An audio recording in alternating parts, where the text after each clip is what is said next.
Hello friends, this is Mark from the Human-Cetacean Alliance, here to discuss today the subject of chakras. And more specifically, do we need chakras in order to be alive? And if we don't need them, is our life going to be better without them? Now, I understand that this is going to be a pretty controversial subject, and that some of you might feel challenged in having some of their beliefs questioned. And this could actually become part of a series of videos. See, they are offended. They're already offended. they're letting me know that they are deeply offended. So, as I was saying, this could become part. Look at that! Look at that!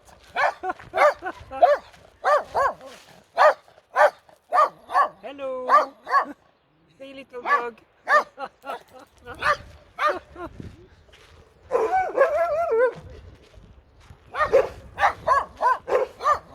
So this is very interesting. This is a very interesting response from the Matrix to that question. What I was trying to tell you is that this video could become part of a series that would be called the Iconoclast series. A series in which I would, some might say, I would question sacred cows of spirituality, perhaps even slaughter a few sacred cows of spirituality. And I understand that if we do have sacred cows, we never enjoy seeing anyone attacking them. And I'm not trying to attack anything or anyone, I'm just trying to assess what is real and share what is real. And I'm only going to talk from my personal experience in my journey with that chakra system. Because for me, there's been a before and an after. So I'm going to start with answering my initial question. Do we need chakras in order to be alive? Well, if we do, I'm definitely a very strange anomaly because I don't have them anymore. And as far as I can tell, I'm still alive, and so are many other people who have gone through similar processes that I'm going to discuss. So the second question was, are we better without them? And again, in my personal experience, the answer is a resounding yes. We are. So again, understand I'm not creating this video for the sake of shock value.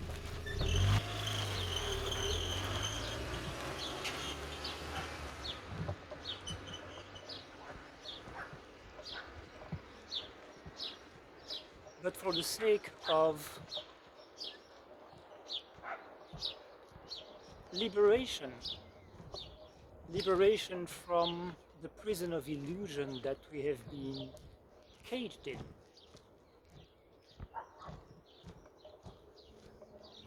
Now, chakras in modern day spirituality are getting a lot of traction, they're getting a lot of attention, and I've been working with chakras for a few decades. So I've read about them, I've learned about them, I've worked with them in my healing practice. So I've done a lot of work on chakras. Um, I have even thought, or rather co-thought, a course about chakras with my partner at the time, and people were very happy with it. So what happened? Well, a certain little thing called evolution and awakening happened. One day, I heard an interview from a lady who was talking about, no, okay, very important before that, about that course, that chakra course. My partner, who was a powerful psychic, you could say medium, channel, whatever term you want to use, she had, let's just use that word, let's say channeled the information about what that course was going to be, and the way it had been presented was that at the end, at the conclusion of the course, we would merge all the chakras in one single combined unified chakra. So you could call that a unified chakra field. That was not the term she used, but that's the one that would be appropriate, I believe. And interestingly enough, we actually never got to that part. But for me, it was the first introduction to the notion that this whole chakra structure maybe wasn't as permanent or how would I say, rigid maybe, than we might believe,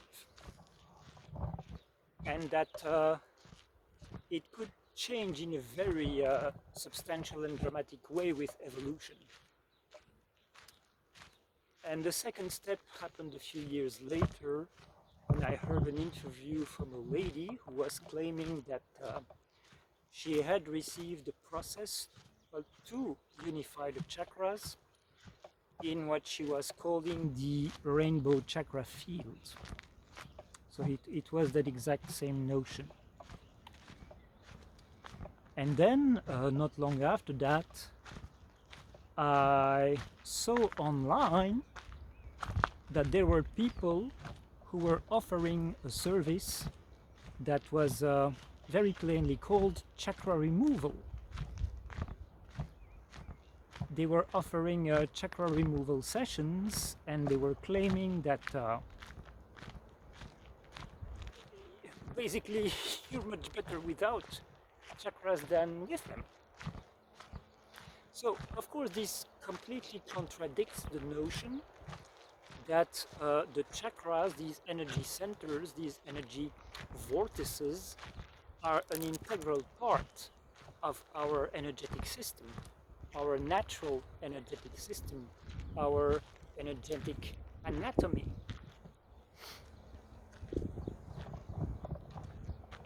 But it really resonated with me. I could feel the truth of it. And I was definitely interested. And I decided that I was going to do it by myself. That I would use the power of my creational intention, the creative power of my being, to command the dissolving of the chakras. And later I discovered the work of George Cavasilas, and an important part of his work is a process of transcending the chakras. Not only the chakras, but also other highly revered parts of what we often consider to be part of our energetic anatomy. But yeah, the chakras are definitely an important part of that. And so I use his process as well. So why did I do that? Even though I had already done the work myself, you might say.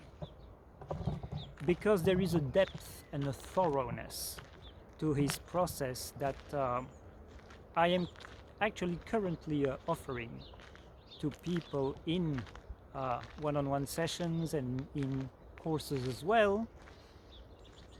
So his approach is really holistic. It comes with a depth of understanding and a depth of experience and a lot of a very respectful approach, a very wise and, as I was saying, a very thorough approach too. So I believe that this is the best way to go about it. Now, if chakras are dispensable and if they are not part of our natural energetic anatomy, why do we have them? What is their purpose? And how did they get there? How were they infused in our subtle bodies, our fields, and connected with our endocrine system? Well, the really short answer to that is for purposes of control and manipulation. So I consider that the chakras are a very important part of the matrix of control from these forces that some people call the archonic forces, the archons. That's how these beings are known in the Gnostic tradition. Personally, I call them the gods because they are the beings behind religions. And they are beings of vast intelligence and influence. And it is not a name I give them out of reverence. It is because that is the name they are known by most people. And their behavior is typically the behavior that is described in mythology when we're dealing with gods. So they are actually the top of that system of control and exploitation and manipulation. They are the uppermost layer of it.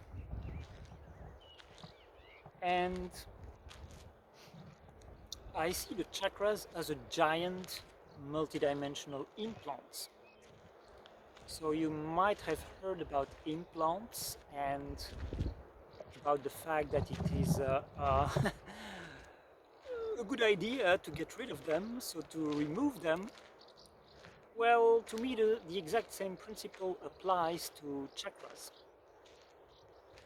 That is not to say that we don't have natural energy centers. We do. We do have natural energy centers. We have many of them. Because whenever two or several lines of energy cross in our subtle bodies, that generates a vortex, a little vortex or larger vortex, depending on the number of these lines that are crossing. So if chakras aren't actually natural, that means they are a mimic. They are an imitation of our natural energy centers. And That is what these arcanic forces always do. They always propose a replica of the natural order of life, a substitute, an ersatz. So what are the exact functions of the chakras? What effect do they have on us? And do we derive any sort of benefits from having them? First, we must consider the physiological effects that they have on us.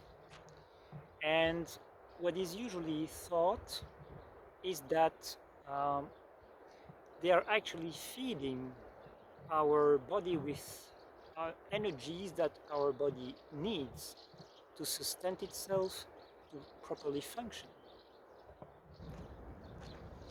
And the fact that each of these major chakras is connected with, directly connected with, a major gland in our endocrine system, that is very significant in and of itself.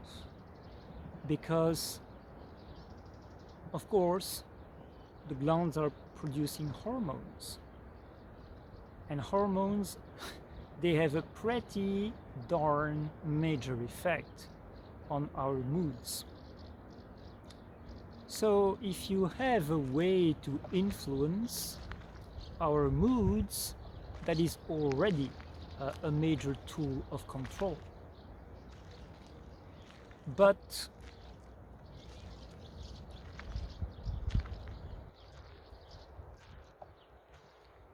there are two other factors that we need to consider. The first is that the entities that are in control of the chakra system can use it to reach into us, to upload, if I'm using computer language, upload programs into us, or thoughts, or ideas, or energies, so it can be used as a major tool of manipulation, but it also functions in the other direction, meaning that they can be used to harness our energies. And that is a subject that I'll go into more detail in future videos, where I'll discuss the Kundalini and the pineal gland. I said this was going to be the Iconoclast series. And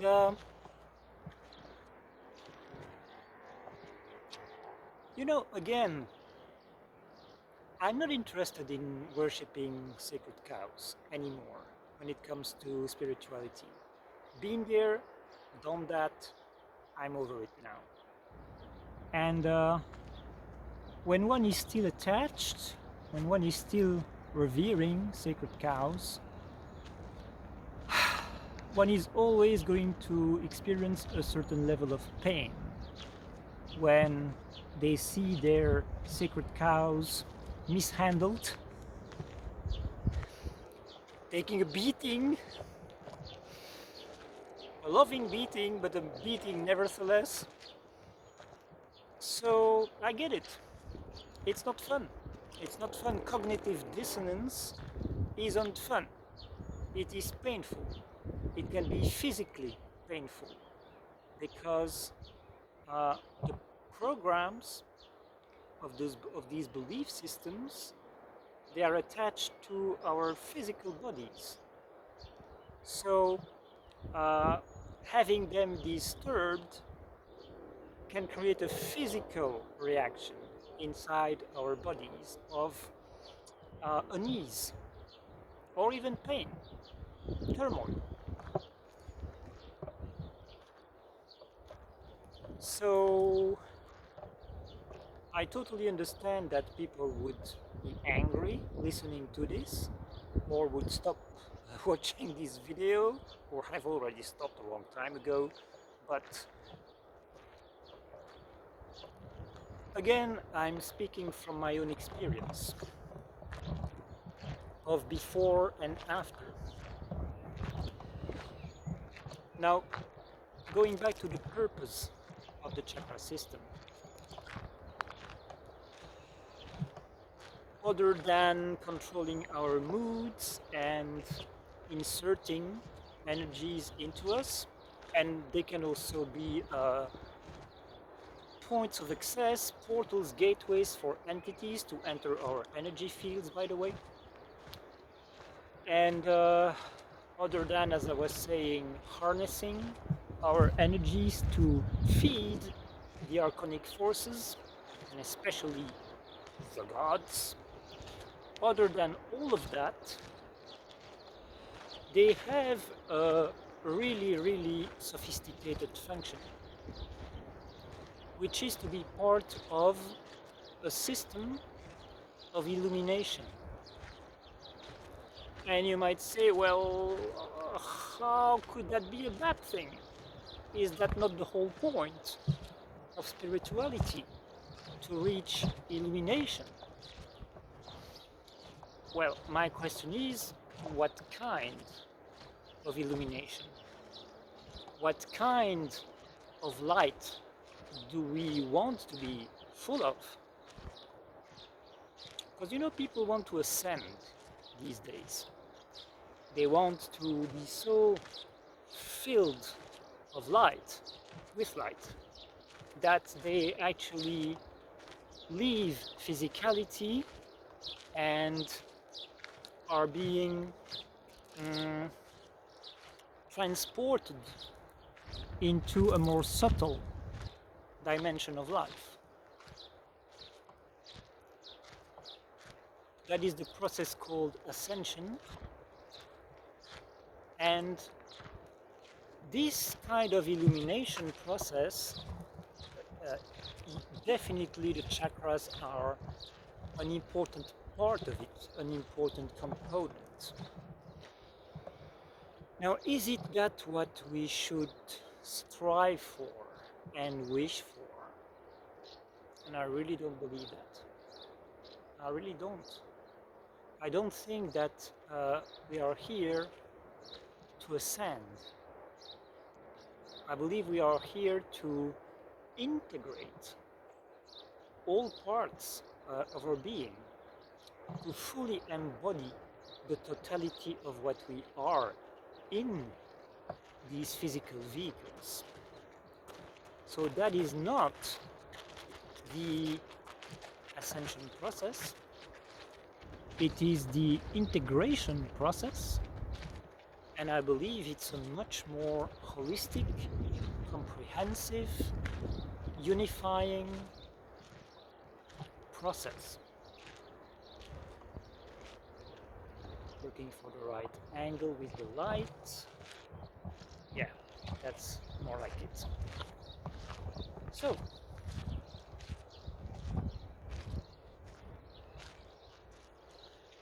illumination.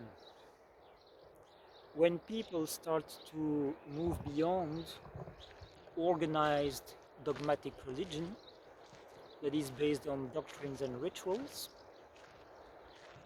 they look for a process that is more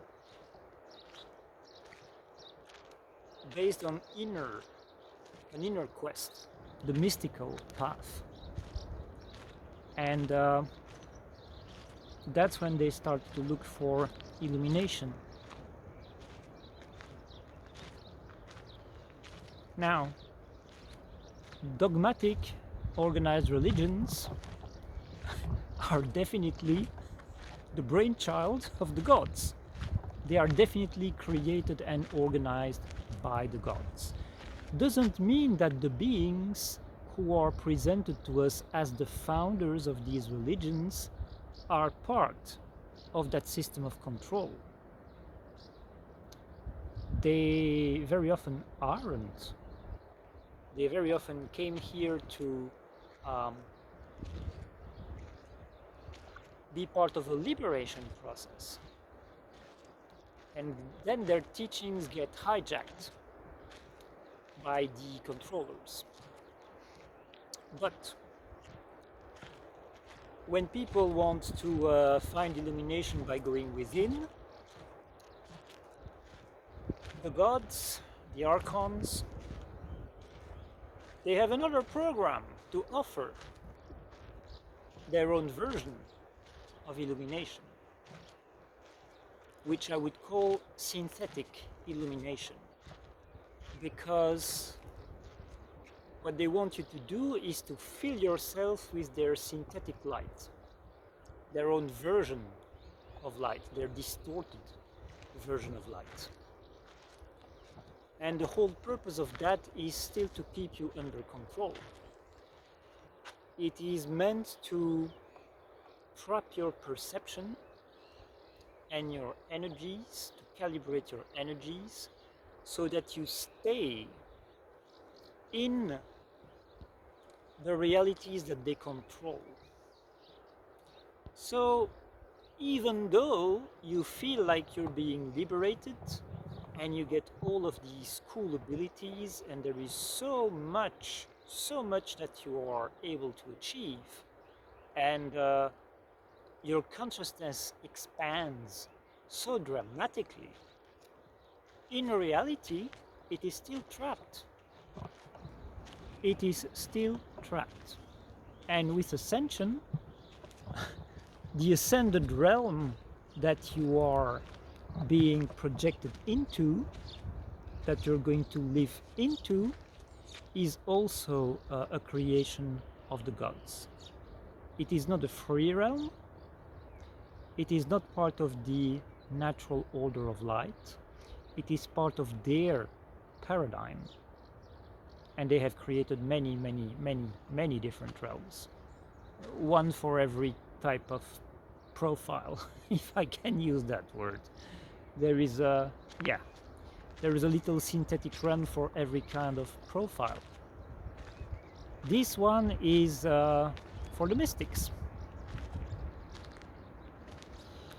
So if you don't want any of that anymore, well then I would definitely recommend you transcend your chakra system.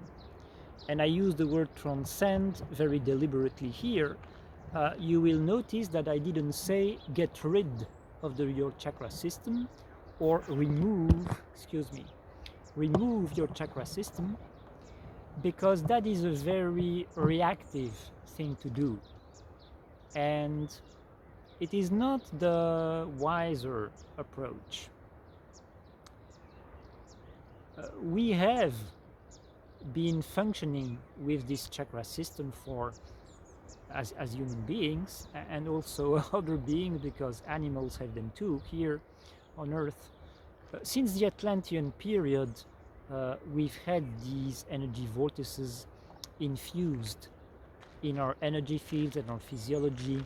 So they've been a very important part of our experience, and they have served a purpose in spite of all their negative aspects. They have allowed us to get a really in-depth, intimate experience of these realities of synthetic light. So they have provided a way for us to navigate these realms and realities, and also to experience fragmentation and compartmentalization and limitation in a very unique way, because that is what they really do to your perception and to your state of being. They fragment and they compartmentalize, because your awareness is being split into these different fields, these different vortices. You're perceiving reality through these, according to the versions, 7 or 12, I believe it's 12, centers.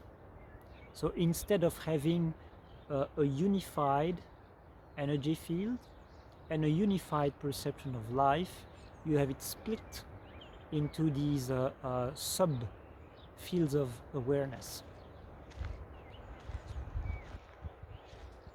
So it's a form of internal dissociation. Now, transcending the chakras means that you respect them, you respect the experience that they've allowed you to have, and you're understanding the purpose of that experience. Because it's only then that you can make closure with them in a really meaningful way, and then remove them and transmute them and assimilate that transmuted energy.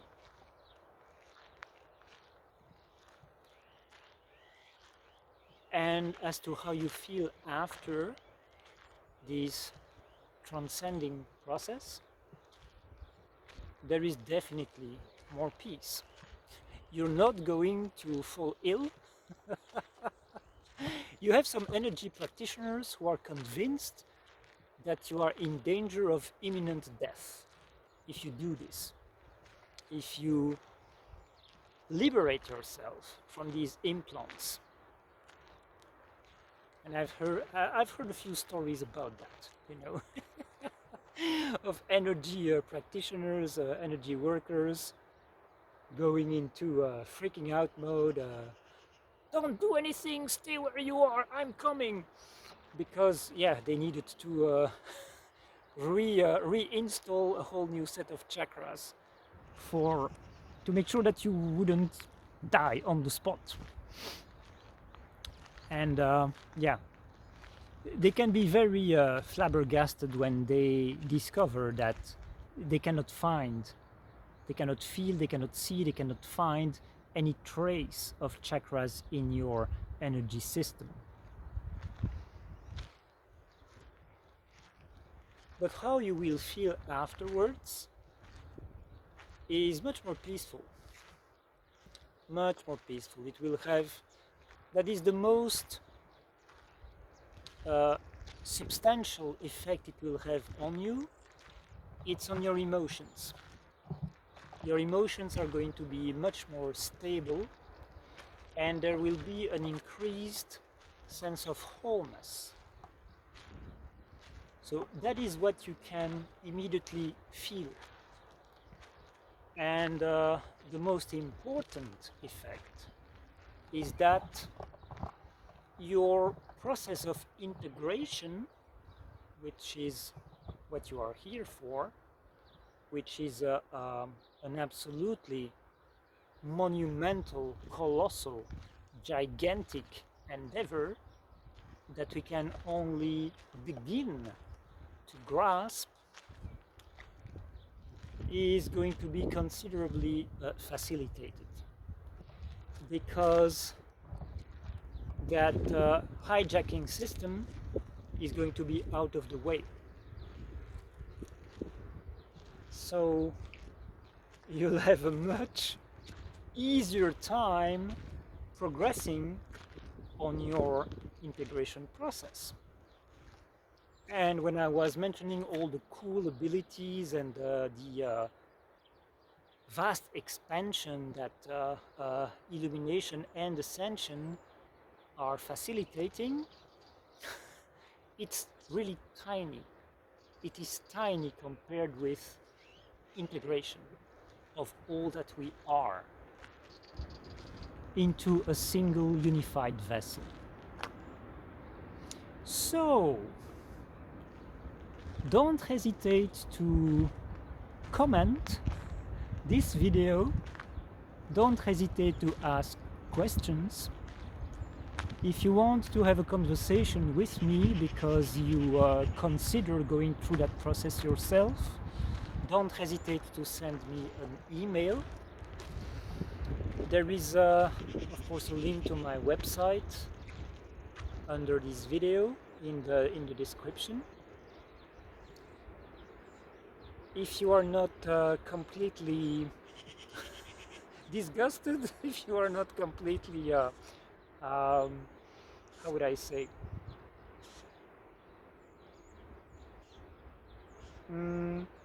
let's go with disgusted by what you've heard, then I'll see you soon for another video. And anyway, I wish you all the best. Bye bye. Take care.